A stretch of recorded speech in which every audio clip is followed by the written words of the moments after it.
Do you know which industry is one of the oldest in India? It is the cotton textile industry. This industry provides employment to many people. It supports the economy and exports. It requires raw cotton and humid climate. Labor and transport are also important.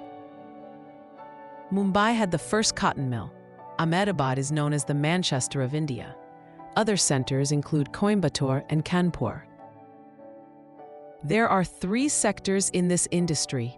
Handloom sector uses manual labor. Powerloom uses machines. Mill sector produces on large scale. However, this industry faces problems. Synthetic fibers create competition. Some mills use outdated machines.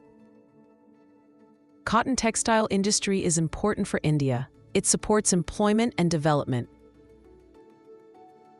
Quick revision: cotton textile, Ahmedabad, handloom, powerloom. Question 1. Why is Ahmedabad called the Manchester of India? Because it is a major center of cotton textile industry.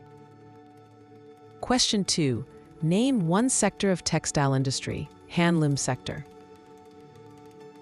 Next, we will learn about information technology industry.